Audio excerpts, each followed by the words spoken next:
Welcome to CharityVillage Connects. I'm your host, Mary Barrell. That's the sound of a hummingbird pollinating our world and making it a better place. The hummingbird is Charity Village's logo because we strive, like the industrious hummingbird, to make connections across the nonprofit sector and help make positive change.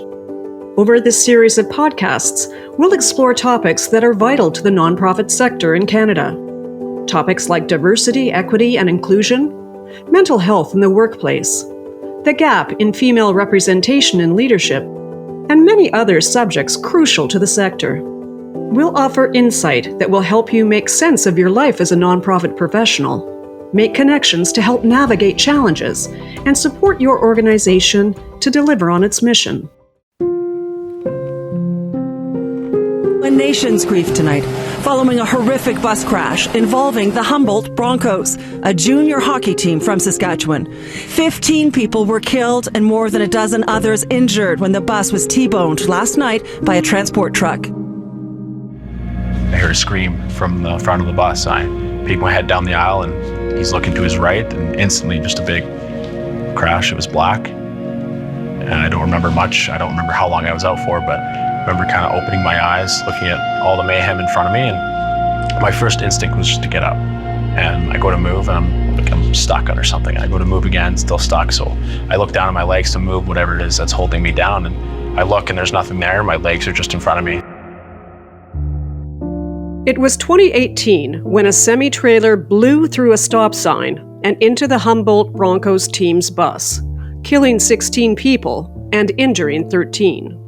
Among the injured was Ryan Straschnitzki, who at the age of 18 was paralyzed from the chest down. Though Ryan became disabled, he never stopped embodying the saying once coined by his former hockey coach: "There's strong, and then there's Straz strong." Becoming a disability advocate, Ryan created the Straz Strong Foundation with its mission to provide access to adaptive sports rehab and physiotherapy, and to spread education about mental and physical disabilities, in the hopes of inspiring us all to work together on improving quality of life for people with disabilities. Ryan tells us how the Straz Strong Foundation got started. After my accident in 2018, I was in the hospital, and my former trainer, he started this non-for-profit called Straz Strong, and he raised funds for my rehabilitation needs moving forward. And I remember it was sitting in a bank account during the pandemic and wasn't really being used for anything. And so I decided I wanted to give back to the community. They gave so much to me during my time in the hospital and even to this day. So I knew that I wanted to take that money in that account, turn it into something good, and give back to the community to remove some barriers for people with disabilities. So I decided to take up the non-for-profit and start doing what I could every day to bring more awareness around the non-for-profit and hopefully, expand it into something more. And since then, I've turned it into a charity organization, so we're able to become more prominent within our area of Calgary and Alberta, and hopefully can make some changes in the future. And there are a whole lot of changes needed, including when it comes to workplaces and employment. According to the 2022 Canadian Survey on Disability, the employment rate for persons with disabilities currently sits at 62%. While this figure has risen in recent years, up from 59% in the 2017 survey, it's clear that a lot more work can be done to create more inclusive and accessible workplaces that welcome Canadians with disabilities.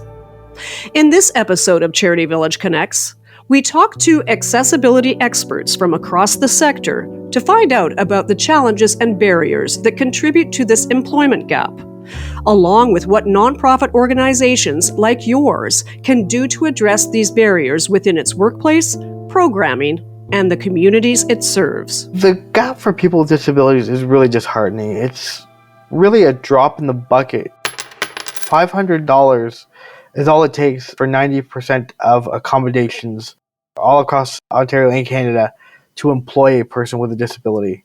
And for some reason, it just seems like there's a lot of stereotypes and stigmas behind the attitudes and perceptions of hiring a person with a disability. And that's something that really needs to be looked at more intensely. Overall, we are way behind where we should be. We are way behind where the Americans are. So when you cross the border from Canada to the US, you also go through a time machine in the sense of going to the States is going to the future, coming to Canada is like going to the past. And it's embarrassing. It's wrong. The first thing is to understand who is not within your organization. Who are we missing? So, first of all, are we being intentional in reaching out to the disability community and making it very intentional that we want to hire from them? The other thing is to review, how are you communicating that intentionality? Are your job postings accessible? Are they being provided in a number of ways? I like to point out to employers and others that PWD, people with disability, PWDs have creativity, determination, problem solving, reliability, they have resilience, they have time management, because we have extra things we need to do in our day that people who do not live with disability do not even have to think about. If you are a wheelchair user, you need to consider, how am I going to get to a location? I have to book Wheel-Trans. Is the subway station accessible? All of these things we have to troubleshoot. And those things are all taking creativity to manage your time. Those are all things that make you a very worthy employee. There was a statistic that said people with disabilities are some of the most loyal, hardworking people and are people you need within your force, right? And if you're going to unknowingly discourage someone from entering the building to begin with, then you're probably not doing the right thing. So it's important to make those changes first, then the results will show. If we can't even get through the door, that's why I highlight job postings and communications about your workplace. If we can't even get an interview, if we don't even get a call back, then for us it's secondary if there's all kinds of programs and efforts in the workplace around IDE and DEI, because we can't even get in. And then even if we do secure employment, often we're isolated and excluded in the workplace. And so the barriers do not end once we secure a job. So it's really time to change our thinking. New numbers from your office show the disability benefit will only impact 25,000 Canadians when your government promised it would lift hundreds of thousands. What is your message to advocates who say that you have broken your promise on that? Though many promises have been made by governments and various public institutions over the years, numerous studies indicate that, in fact, little progress has been made to ensure Canadians with disabilities truly have access to full participation in society, including when it comes to employment. According to the Government of Canada's Understanding Disability and Employment report, only 62% of Canadians with disabilities aged 25 to 64 have jobs, compared to 78% of Canadians without disabilities. Persons with disabilities who are working often have lower-paying jobs that have less stability, fewer benefits, and limited chances for career growth. The 2021 Canadian Income Survey showed that more than 10.6% of Canadians with disabilities live below the poverty line, compared to 7.4% of the total population. According to Statistics Canada, people with a disability face a higher risk of poverty. More than 12% of people with a disability aged 15 years or older live below the poverty line in 2022. That's up from 10.6% in 2021, but still below pre-pandemic levels. Canadians with a disability represent a growing share of the population. According to a 2022 Canadian survey on disability, 27% of Canadians, or 8 million people, had one or more disabilities, a 5 percentage points increase compared with 2017. A substantial number of Canadians are underemployed or not employed at all due to living with some form of disability. And in fact, the reality may be even worse than what these studies report, depending on exactly which disabilities are being considered. Ingrid Muschta is a licensed professional engineer who works with Odin, the Ontario Disability Employment Network, as Director of Special Projects and Innovation, delivering disability awareness and confidence training. she adds some nuance to the numbers. For people who have developmental and intellectual disabilities or who are on the autism spectrum disorder, their employment rates is even lower. Inclusive Canada noted that 1 in 4 adults who have a developmental disability are employed. That is an extraordinarily low number for employment rates in that population. And it is not that those people are not capable of doing work. They're very, very capable of doing systematic, consistent, predictable work, and work that is often quite needed. Wanda Deschamps is the founder of Liberty Co., a consultancy focused on increasing neurodiverse employment.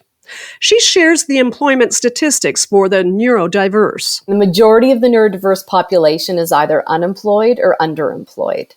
Actually, the unemployment rate of autistics can be as high as 80%. So if we turn that, the employment rate of autistics can be as low as around 20%, depending on which study you're looking at and circumstances and so on. We're leaving out a really large segment of the population if we're not considering accessibility for neurodivergent and disabled individuals.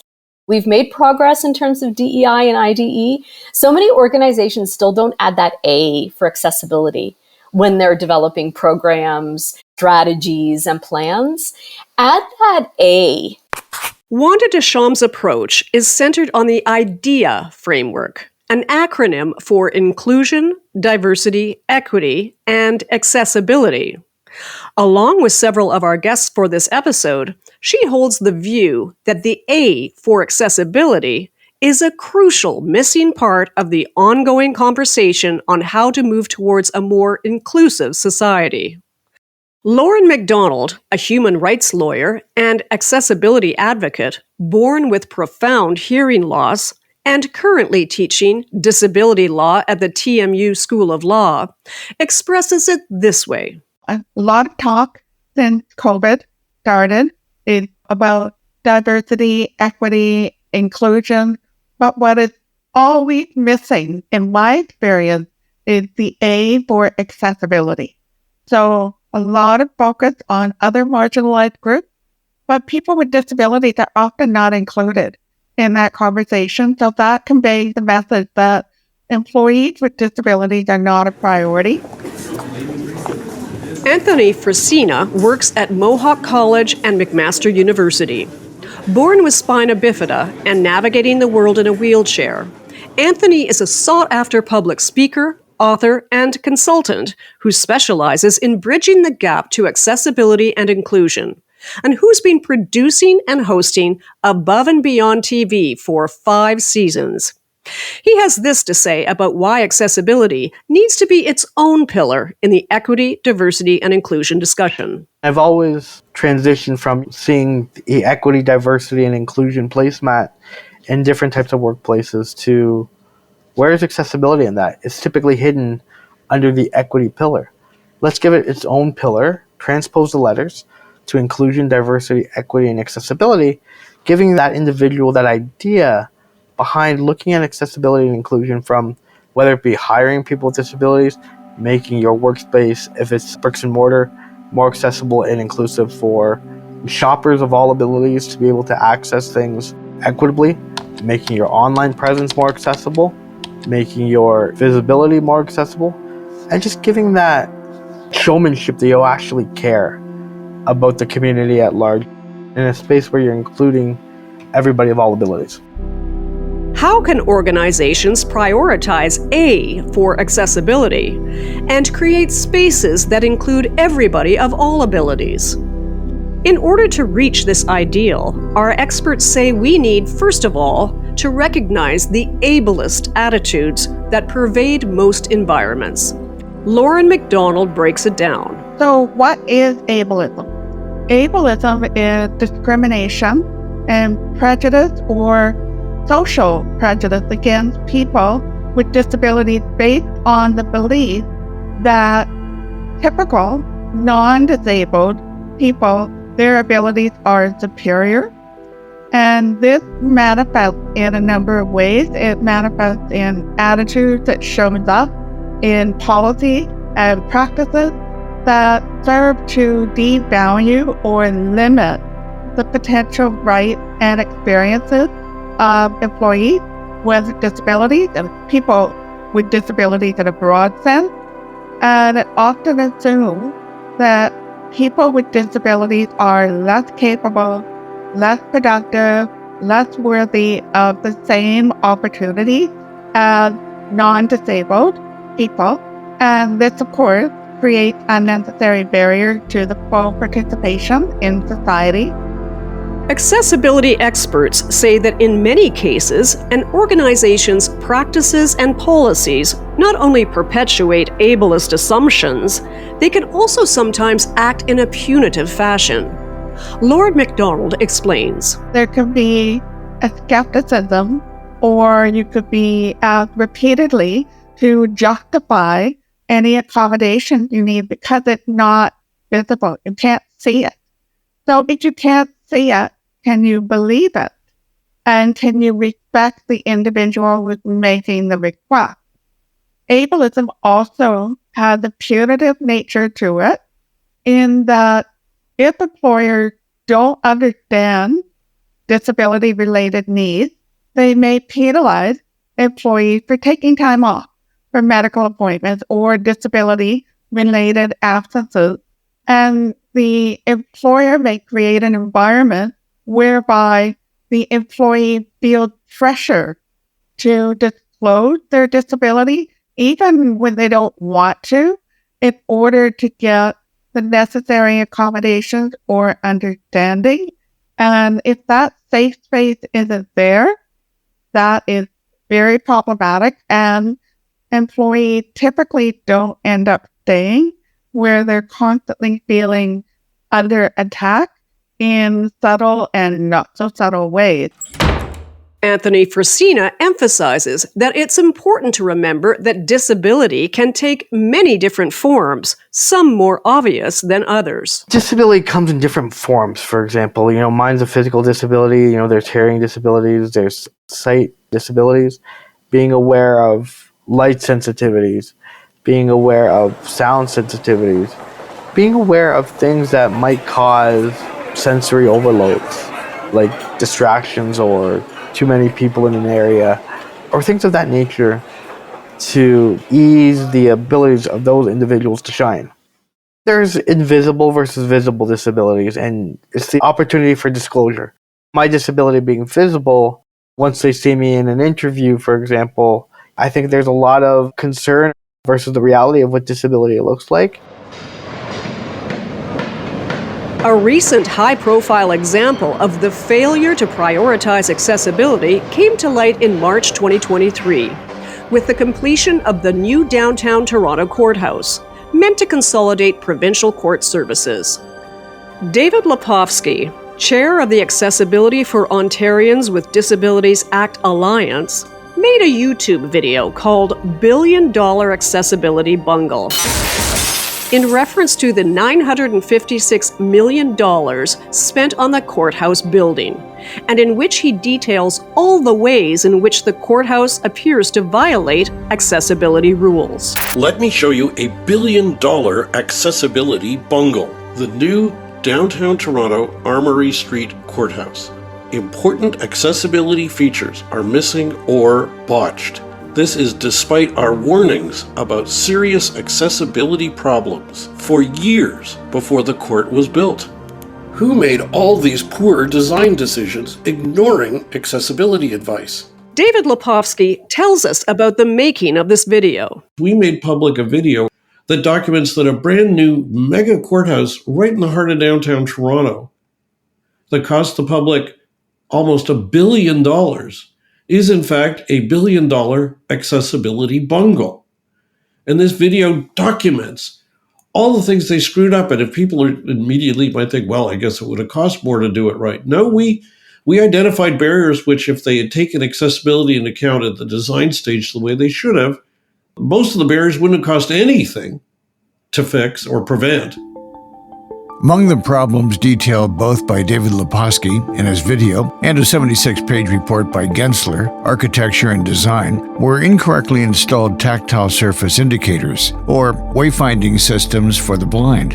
a lack of intuitive exits from the building to the wheel-trans waiting area, seating areas in the courtrooms which were not easily identified or which might obstruct white canes, a ticketing and number system for services that is inaccessible to those who are blind or have low vision, a layout which doesn't provide a natural path to the washroom, insufficient accessible parking, and an atrium with multi-floor windows producing glare and echoing acoustics, which are problems for those who are blind, deaf, have low vision, or who are hard of hearing.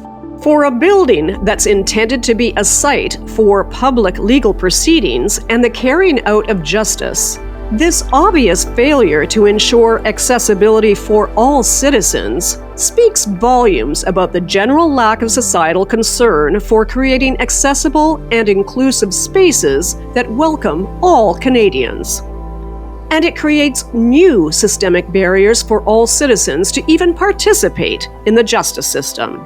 Ryan Straschnitzki, who has studied accessible building designs, speaks to the ethical implications of allowing these barriers to persist. If you know that a building is accessible, you know that it's easy to access, it starts from the parking lot, right? Accessing the parking lot from there, getting into the building and accessing all parts. If someone knows that it's not accessible, or it's a bit of a hassle, that might hold them back from actually even getting there in the first place, right? And that could prevent someone to want to get involved. If you're gonna unknowingly discourage someone from entering the building to begin with, then you're probably not doing the right things. Expensive, newly built public buildings are not the only problem. In fact, many workplaces limit the employment of people with disabilities due to a lack of accessibility or accommodation. A 2019 Canadian Human Rights Commission study reports that at the national level, more than 30% of persons with disabilities report that their disability makes it difficult for them to change jobs or advance in their careers. And across Canada, nearly 30% of persons with disabilities report having asked for workplace accommodation that was not made available.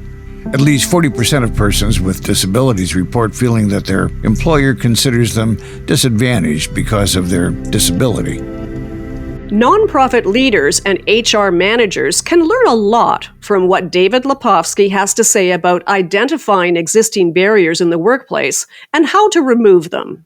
He also makes the important distinction between reoccurring barriers and one-off experiences brought forward by individuals. So the workplace needs to have two things. If you're listening to this, you're going, what do I do? You say, number one, you want to put in place that commitment to achieve a barrier-free workplace, to develop a plan and put someone in charge. That's to address the recurring barriers. More on those in a minute. But the second thing you need is an effective strategy so that if an employee needs a workplace accommodation, so that you've got a process that's non-bureaucratic, swift, and effective. Some places are great at it. Some places just make it a ton of paperwork and attitude and stuff like that. In my experience, and those of others I've talked to, when a workplace wants to accommodate, they can usually figure it out. If they don't want to accommodate it, they can spend a whole lot of creativity coming up with reasons why they got to say no. Now, on recurring accommodations, there's the built environment. So there's where you're located. Did you locate your office in a venue?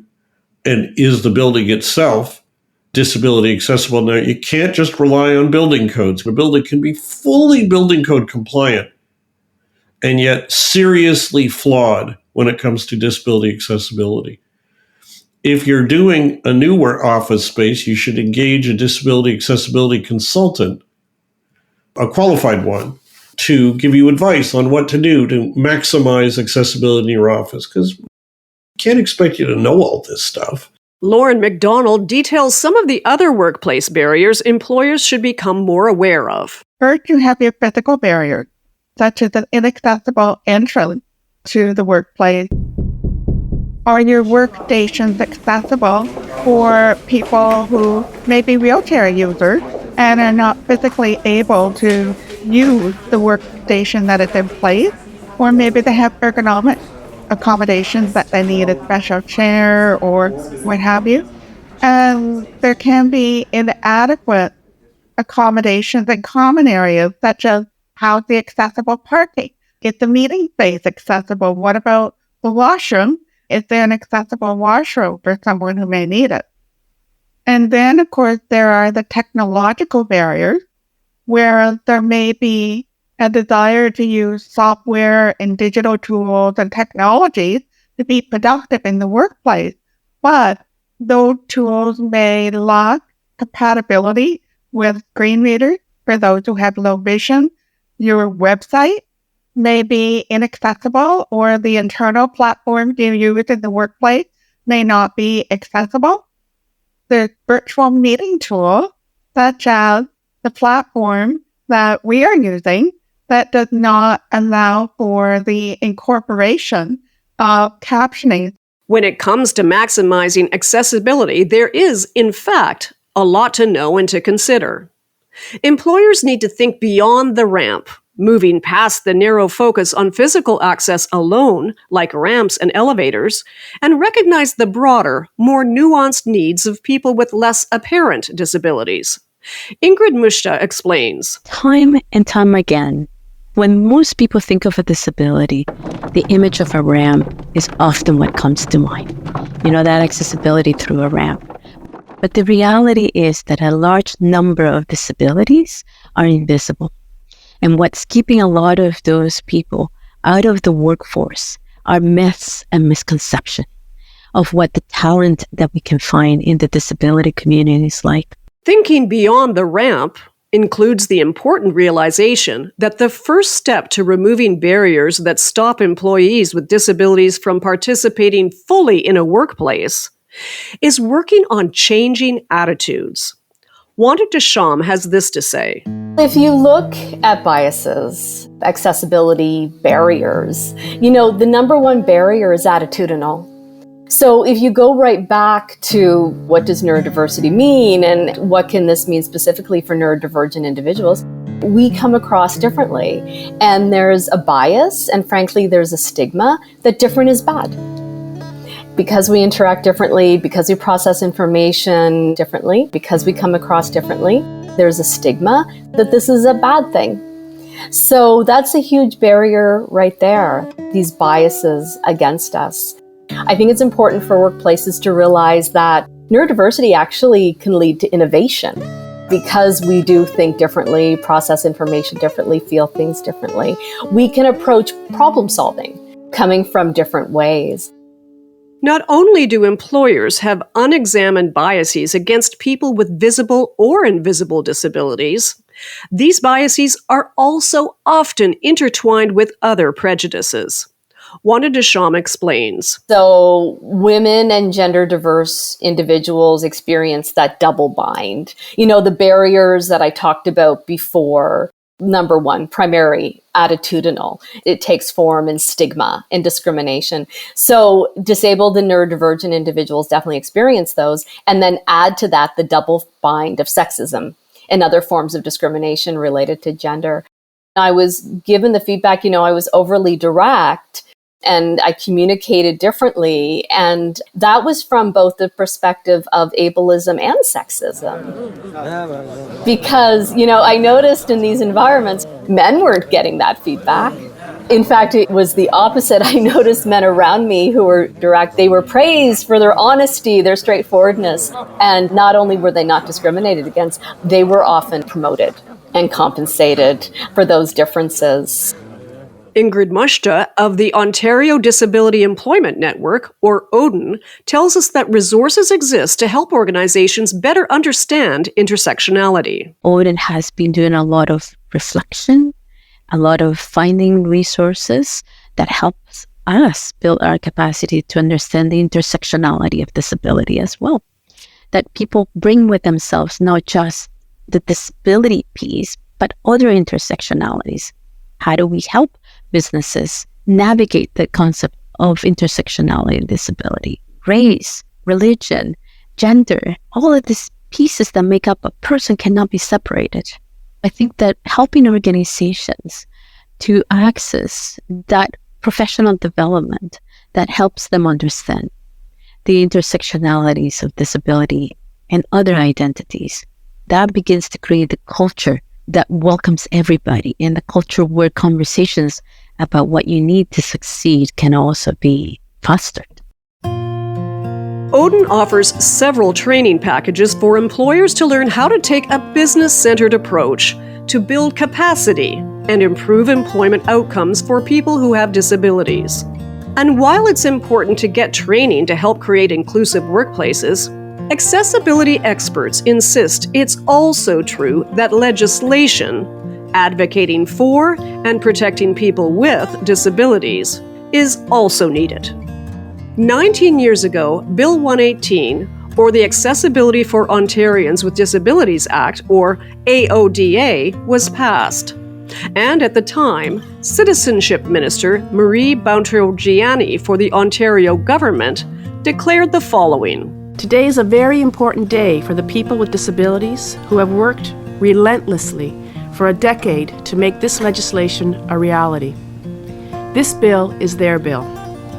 It is strong legislation that will allow every Ontarian to live, work, and play without facing barriers, to have a better life for themselves and for their kids. I'm proud of the role our government has played in crafting this legislation. We want to make a difference to the lives of people with disabilities. With this legislation, we are making a difference. This legislation is about empowerment and inclusion. I want this in the future for people to think back before 2005 and say, what were they thinking before 2005? Can you imagine people complaining about the price of a ramp? Can you imagine people complaining about having to have their menus in Braille? Can you imagine complaining about people with Tourette's syndrome eating loudly in a restaurant? What were they thinking before 2005? In 2005, now 19 years ago, the members of Ontario's Legislative Assembly almost unanimously voted to make the province accessible to people with disabilities by 2025. The legislation, aiming to develop, implement, and enforce standards related to goods, services, accommodation, employment, and buildings before January 1st, 2025, was hailed as groundbreaking and progressive. But as we approach 2025, the province is nowhere near its goal. Disability advocates are concerned that the province will not only miss its 2025 deadline, but that no one will keep pushing to stay focused on accessibility issues once this deadline passes.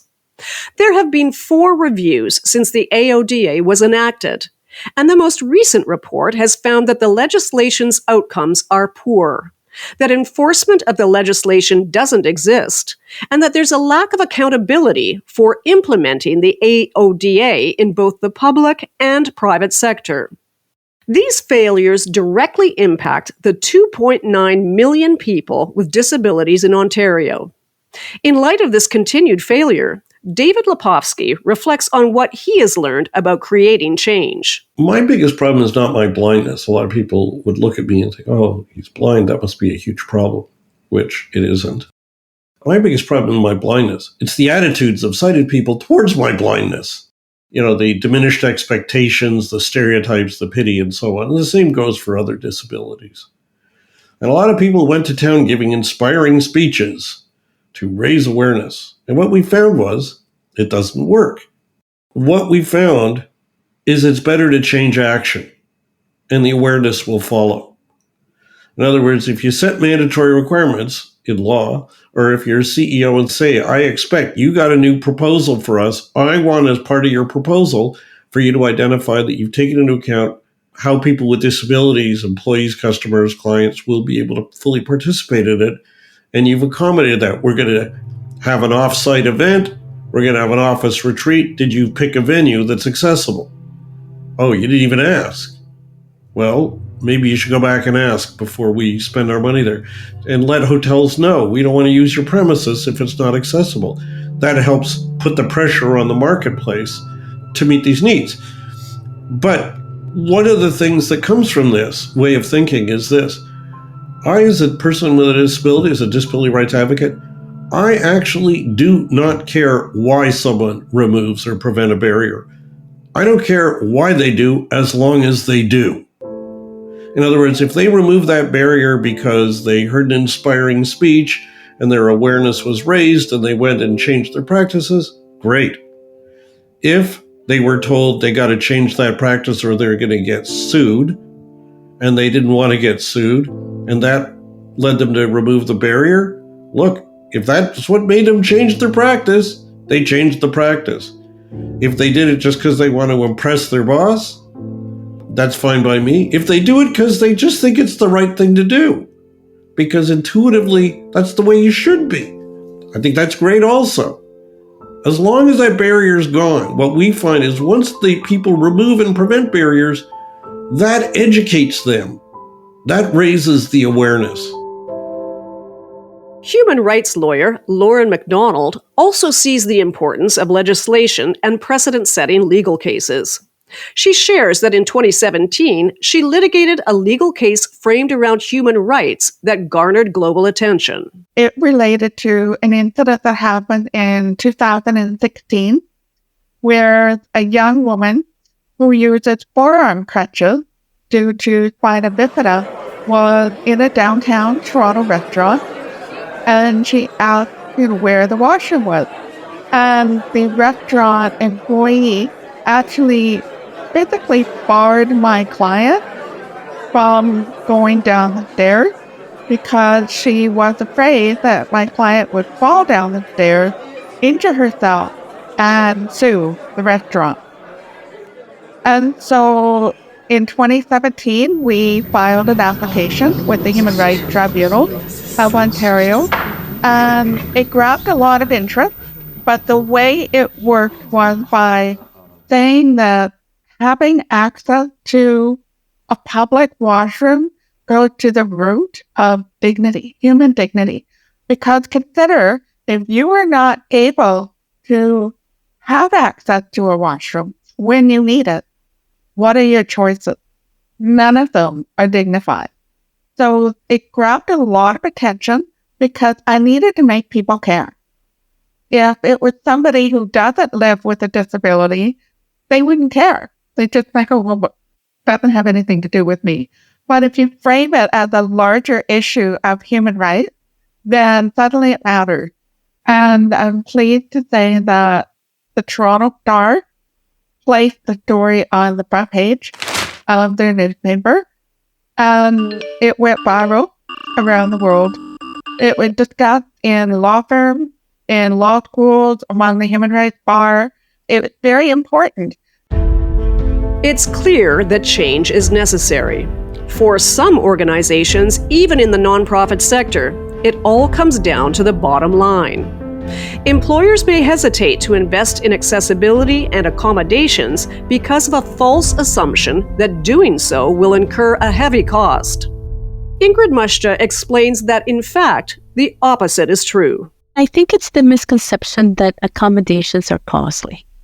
That is a very large misconception, and we know that the data is out there. The recent survey out of about 4,000 employers, every size of business from small to large, indicates that accommodations either cost nothing at all or that the average one-time cost is $500. When we talk about accommodations, 85% of those businesses that were surveyed found that the workplace accommodations helped them keep an employee. So you were able to retain a valuable employee because you provided that accommodation. 85% of those businesses said so.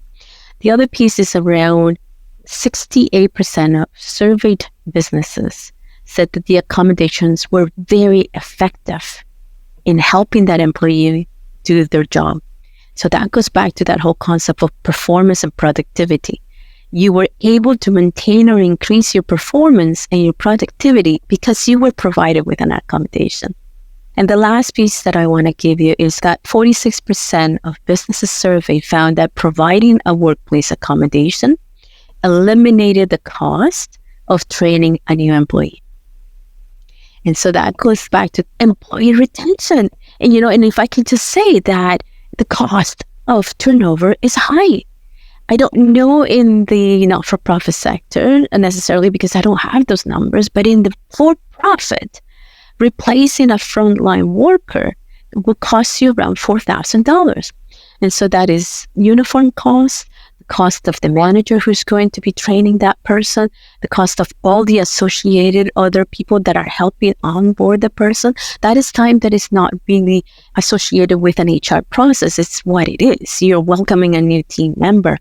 And when we're talking about managers, that cost can jump up to $15,000. So turnover is costly. If it's in their best financial interest to do so, as well as being ethically and morally sound, what exactly should employers do to ensure an accessible and inclusive workplace?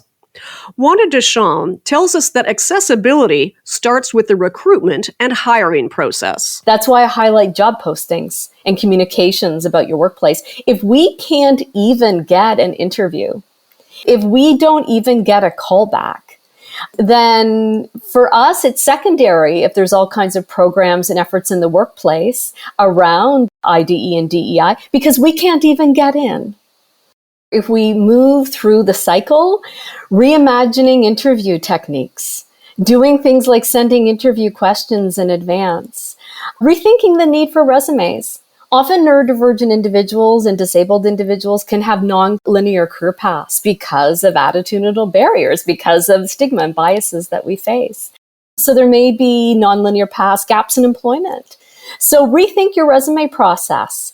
So you're focusing more on getting to know the whole individual and not just certain aspects of the person's employment history.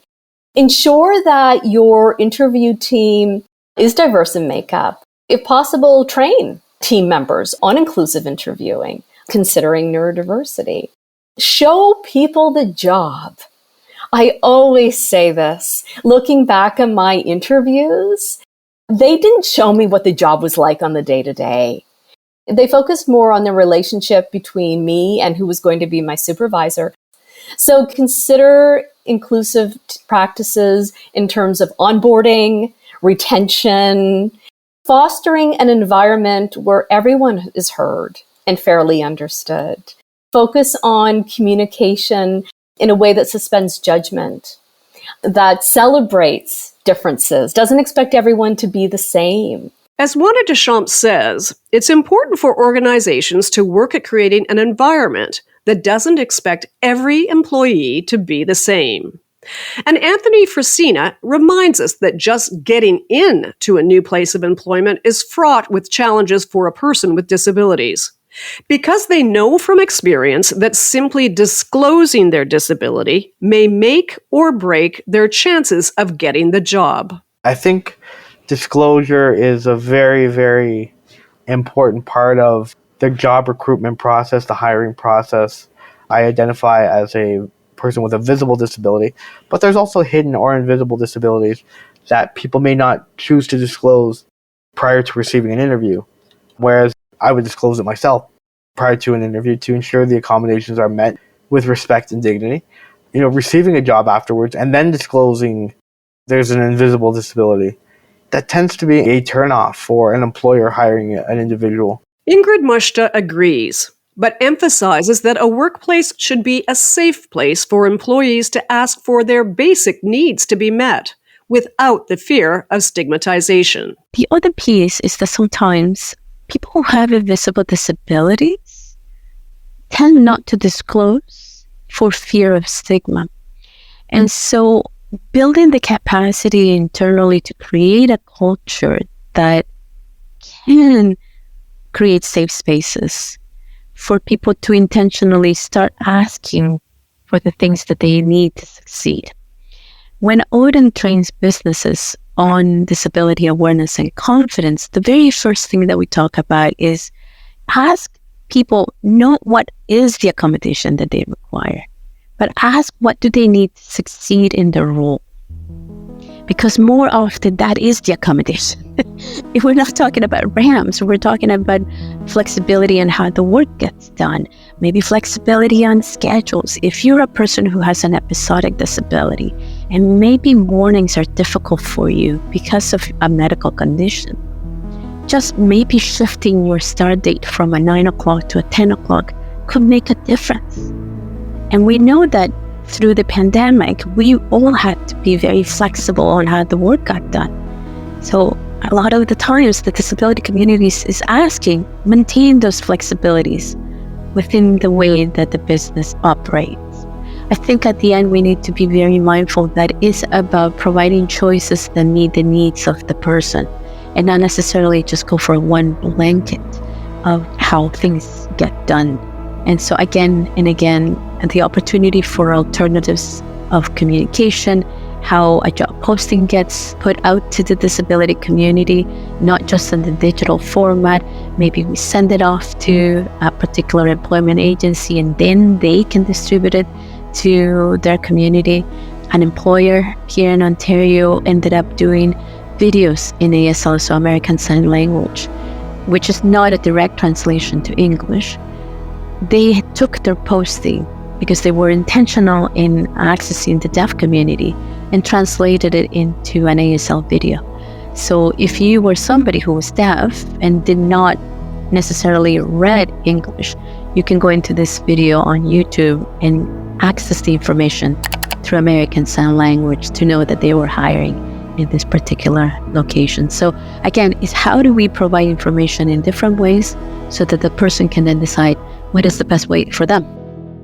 These are great examples of the many ways employers can choose to make their organizations more accessible to employees with disabilities.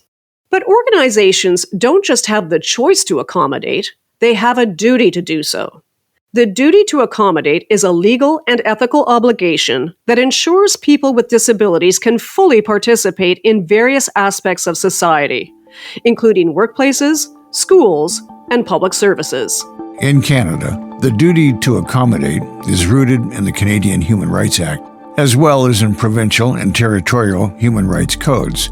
It's also supported by the Canadian Charter of Rights and Freedoms. The 1977 Canadian Human Rights Act prohibits discrimination based on various grounds, including disability. The duty to accommodate is an essential part of ensuring that individuals with disabilities have equal access to opportunities. Employers and service providers are required to remove barriers and provide reasonable accommodations to prevent discrimination. The duty to accommodate aims to provide individuals with disabilities an equal opportunity to participate fully in society, providing that the accommodations do not impose a, quote, undue hardship on the provider, typically in terms of costs, health, or safety. In order to fulfill one's duty to accommodate, it's important to first understand the difference between accommodation and accessibility.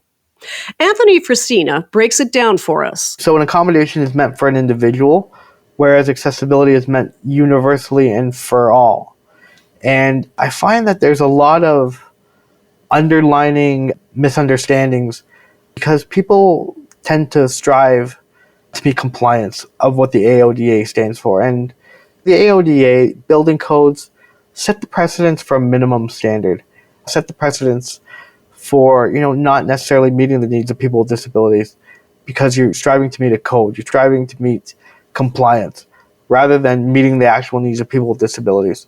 You need people with disabilities at the beginning of a project, throughout the project, and at the conclusion of a project to ensure that projects get completed and completed right the first time.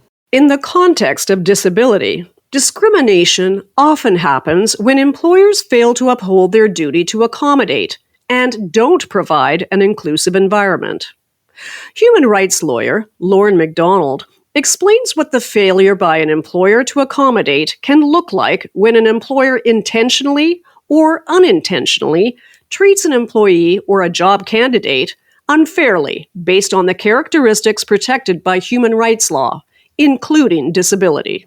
So, what are some forms of workplace discrimination?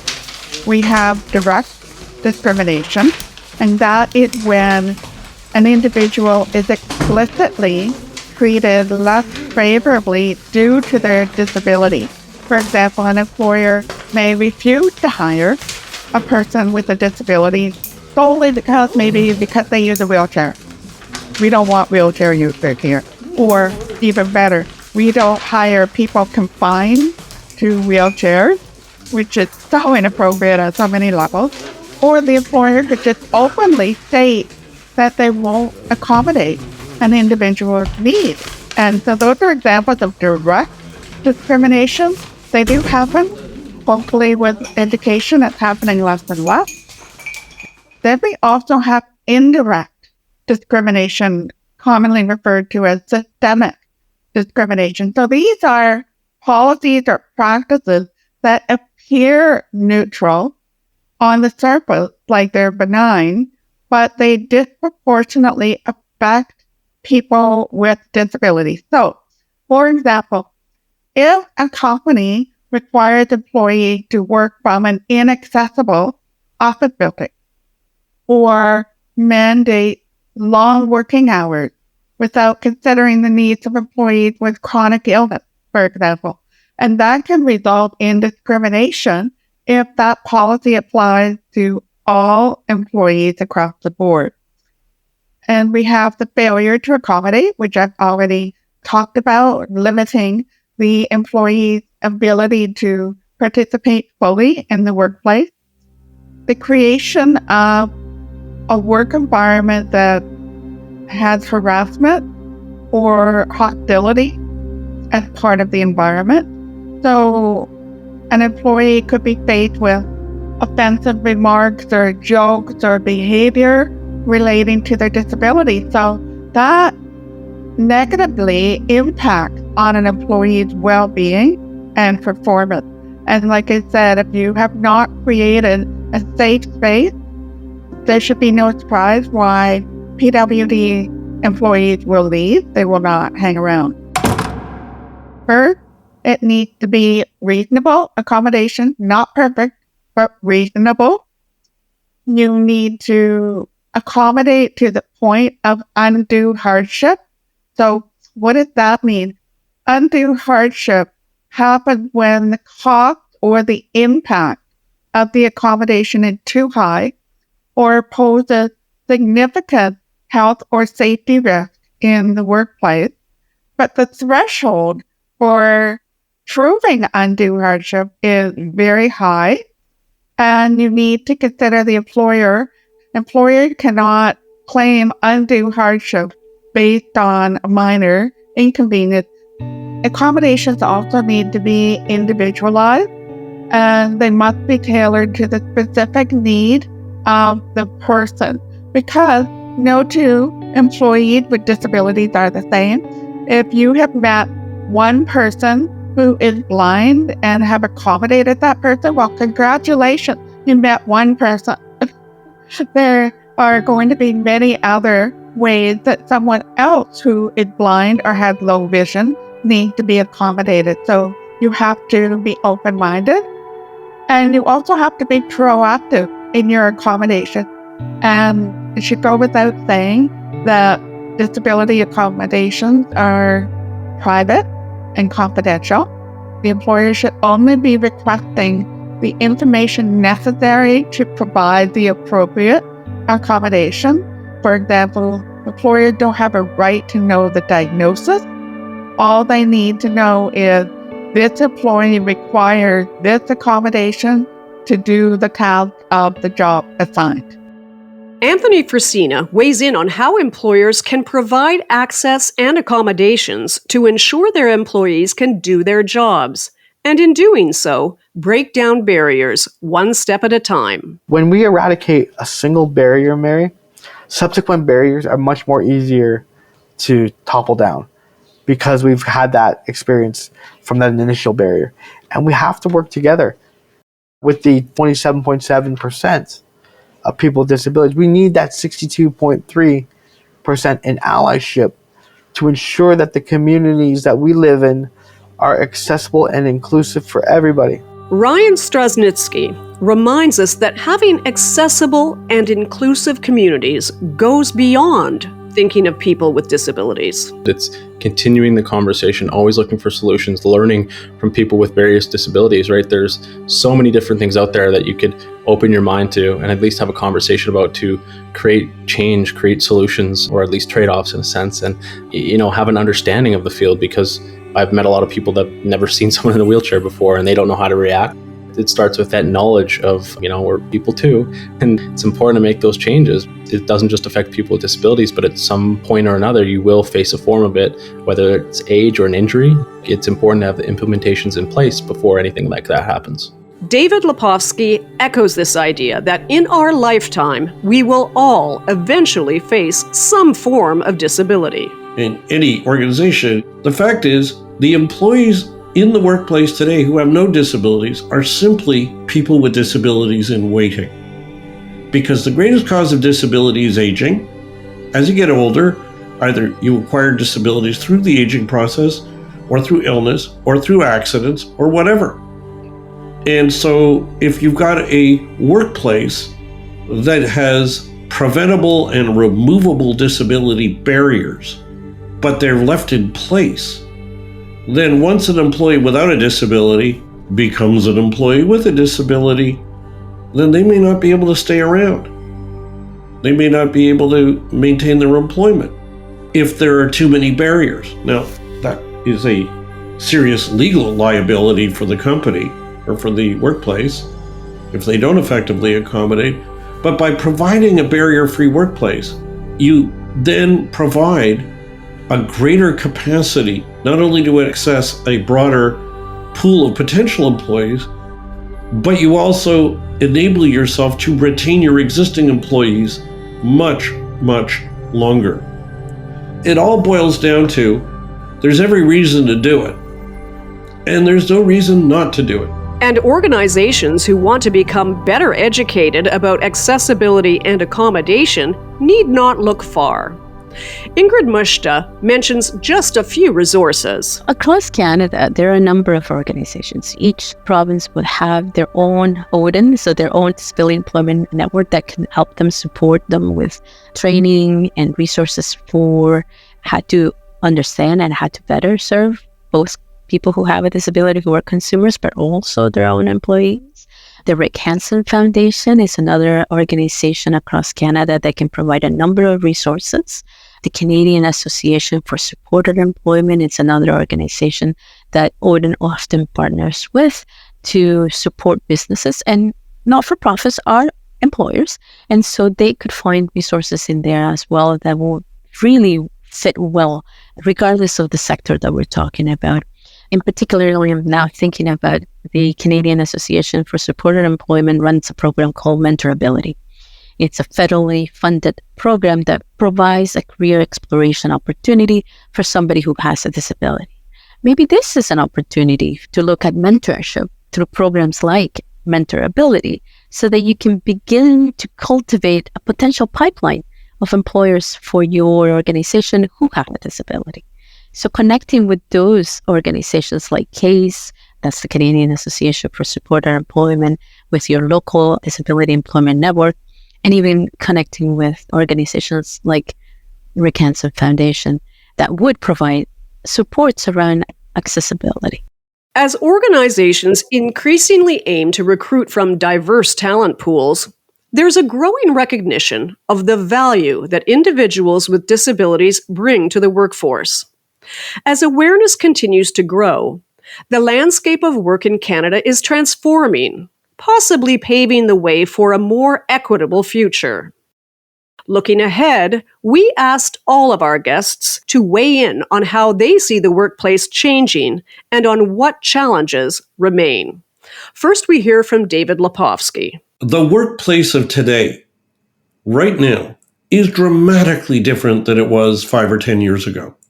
Where we work, what our actual duties are, the technology and the information technology that we use to do our job, all of those things are significantly different than they were 5 or 10 years ago.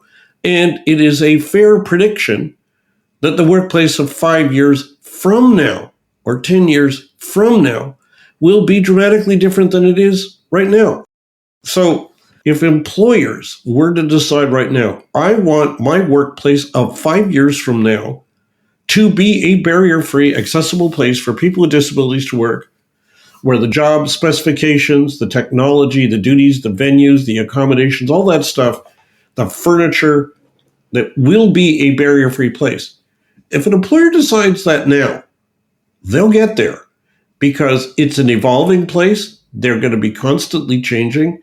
If you build this into what you plan to do, it will become barrier-free or pretty darn close.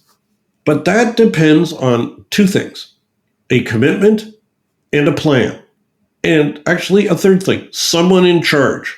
You need a chief accessibility officer within any organization. Anthony Frisina agrees that things are changing in the workplace and in some good ways. I've been in the workplace at Mohawk College since 2005, and accommodations have changed. Certainly the pandemic has really changed the way we look at workplaces now. The ability to work from home is more prevalent and more available now than it ever was.